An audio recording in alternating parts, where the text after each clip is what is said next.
So, ladies and gentlemen, here's the power forward again. And I'd like to talk to you about some of the backgrounds behind the guidelines and some of the stuff that's specifically not in the guidelines. So what else matters if you want to treat infection? There'll be some overlap with all the other presentations that we've had, but that's okay, I think. I still have the same conflicts of interest, believe it or not. And what you should do always if you treat infection is to cover the basics, of course. It hasn't really been discussed yet, but of course you need to be sure that you address the diagnosis and therapy of peripheral artery disease, make sure that there's biomechanical offloading, proper wound care, good glycemic control, and because the mortality in these patients is very high, not immediately when they have the amputation, the treatment for infection, but pretty soon afterwards you should make sure that you optimize your cardiovascular risk management. And besides that, one of the other basics is that you adhere to antimicrobial stewardship and wound care. Now, if you've established all that, then how in general do you get rid of microorganisms? Well, there are a couple of ways. One of them is chemically. The other one would be physically, like radiation or a plasma.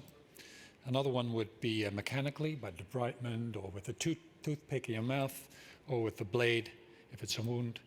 And biologically with larvae, for instance, or bacteriophages, monoclonal antibodies, vaccinations, and you can change the microbiome to prevent pathogens from flying in. So if we then focus on the antimicrobials, the chemical part, what we have there is antibiotics. Antibiotics can be taken by mouth or parenterally, and they work systemically. So you take them by mouth, but then they work on an infected wound somewhere else. Now that's different from antiseptics, because antiseptics is something that you apply topically and that you cannot ingest usually because it's too toxic. Well, you can ingest alcohol, but it really doesn't do anything with your wound infection, right? You can use disinfectant. Disinfectants are more toxic. You can't put them on the skin or on the wound, but you can use them to clean surfaces, for instance. And you can use those chemicals for sanitization, for sewers and pools. Now, what topical disinfectants and antiseptics do we have? Well, we often use alcohols like ethanol or isopropanol, biguanides like chlorhexidine, halogen-releasing agents like hypochlorite, bleach, or iodine, peroxygens like hydrogen peroxide. Works great on wounds, but don't put too much on your scalp because horrible things will happen, I can assure you. You can use metals, heavy metals predominantly like silver nitrate or zinc or copper. And probably most of us will use these products quite regularly in different types in different patients. But what's the proof? What's the proof of applying topical antibiotics, for instance? So antibiotics is stuff that you could take orally or parenterally. What's the proof of that, putting it on an infected wounds in a diabetic foot? Well, a Swiss systematic review found that there were only 5 trials to predominantly gentamicin topically and outcomes, and really the outcomes hardly changed among groups or differed among groups if you compare that with standard of care or with systemic antibiotics. How about topical antiseptics then? Well, we've done a systematic review and we found that only 7 studies to topical antiseptics. Most of them were on superoxidized water, some of them were on iodine, one of them was on other stuff like chloramine or photoactivated zinc, stuff that I don't think anybody I know uses. Maybe you do, but I don't. But still, in our clinic as well, we tend to use a lot of antiseptics, but this is a proof for it. So not a lot. And the problem is you can't use them indiscriminately because there are links between antibiotic resistance and antiseptic use, and those links have been proven for chlorhexidine, for instance, and colistin and vancomycin. And that's one of the reasons why the FDA banned the use of triclosan soap in household soaps, because it was not effective to prevent infection, and also it could lead to possible harm through antimicrobial resistance. And this is about how it works. So you have on the left here chlorhexidine or triclosan that will then stimulate the transcription and translation of efflux pumps, for instance, CAC in Staph aureus, or mexabioprim in Pseudomonas. And those efflux pumps will then pump out the antiseptics, but they're indiscriminate, so they also start to pump out dyes, metals, and antibiotics. And those efflux pumps, one of the key things that makes Pseudomonas such a easy developer of antimicrobial resistance.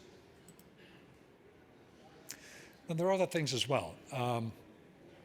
In general, low dose of antibiotics would lead to selection, but the PK/PD differs among antibiotics, so the pharmacokinetics and pharmacodynamics. For instance, if you use an aminoglycoside, it's best to dose as high as possible above the mean inhibitory concentration. The higher you get, the more effective it is, but that comes with a price because the trough level would be too high, and that would lead to ototoxicity, so the patient can no longer hear a triangle in the classic orchestra, or to dialysis. Now it's different for beta-lactams because for beta-lactams you don't have to necessarily dose as high as possible. Just as long as you're above the mean inhibitory concentration, you're fine, but you have to do that for a prolonged period of time, preferably for the whole day, 24 hours.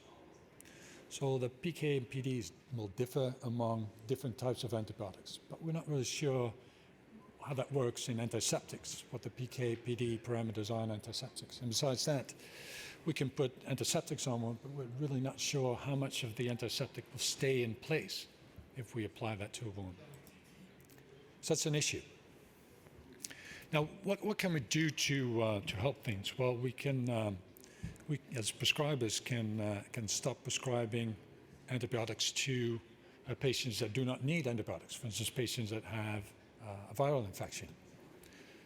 And that's also true in the diabetic foot. It doesn't help to give amoxicillin, clavulanic, and ceftriaxone to clinically uninfected diabetic foot ulcers because it doesn't speed up healing, and it doesn't prevent infection either, and also not in venous leg ulcers. So which systemic antibiotics should I use then? We'll discuss that in my last talk as well. Should I use a sniper bullet, or should I just go full atomic bomb on those bacteria and kill them all? Well, the most important pathogens are Staphylococcus aureus and Streptococci. And with that, I come to the allegory of the head of the cobra, where the head with its fangs and poison is represented by Staphylococcus aureus and Streptococcus, and the tail by gram-negatives and anaerobes, and commensals such as coagulase negative staph. And if you then have a therapy directed at the head, you then cut off the head and you're left with an innocent tail. That's a paradigm, of course, and it's probably true in mild infection where you have some room to err, but we don't have any definite data yet. Perhaps you have a worse prognosis if there's a polymicrobial flora, and of course we have to be cautious in severe infection because we don't have room to err there. What's also important is that you have to know the local resistance profile. This is a picture of Europe. I live in this country. It's green, so that means in this slide that we do not have a lot of MRSA. It's less than 1.5%, and we can predict which patients will have it and which ones are not. Because if they've been abroad and been admitted to a foreign hospital, then we have to test them for MRSA. Or if they're refugees from Syria, for instance, because they tend to have a lot of MRSA, or, well, there are a couple of other things if they have a pig farm, for instance. So, but as you can see here in Southern Europe, they have a lot of MRSA. This is probably true, this distribution in America as well, that New England will differ from California, say, but I'm not sure. I don't know the local resistance profiles of America. But it's important to see. We've written this study where we looked at the time commonly used combination for diabetic foot infections, clindamycin and ciprofloxacin. It seems to be a fire and forget combination because clindamycin will target gram-positives, anaerobes, and ciprofloxacin gram-negatives. But we found that in the diabetic foot population, we missed about 1 in 5 patients. So we thought we had a great broad-spectrum antibiotic, oral, effective, but we missed 1 in 5 patients. So that means that you treat patients, well, for at least 2 days without the proper antibiotics, so that will lead to a poor outcome. Now, this is something else that has been discussed as well, the oral bioavailability. Here on the y-axis, you can see the bioavailability of a product, and the beta-lactams usually do not have a very great bioavailability. They're just not well absorbed by the gastrointestinal tract. The macrolides are even poor, phosphomycin's poor, but there are a couple of other antibiotics that have a real good bioavailability. For instance, clindamycin, or the quinolones, cotrimoxazole, doxycycline, rifampicin, 100%. So that means that the oral dose is the IV dose, so that means that the bacterium doesn't know if it's IV or oral, they just get killed by the antibiotic. So how long should you treat? Well, we've discussed this in at least 2 presentations today. We performed a systematic review in Amsterdam to the duration of treatment with antibiotics.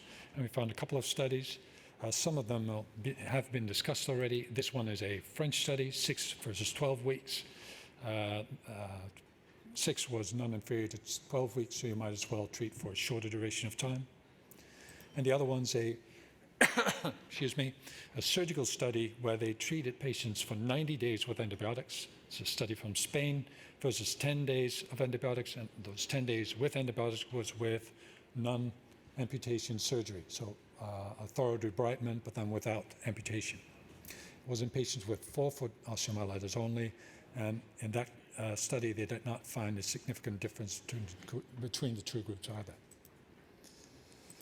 Now, perhaps it's possible to do it even shorter. This study has been discussed as well. It's a pilot trial, a non-inferiority pilot trial, but that's exactly what the problem is with that study, because if you do a non-inferiority study and you don't have enough people in your study, it's a pilot trial, then it's impossible for that study to detect a difference in outcome.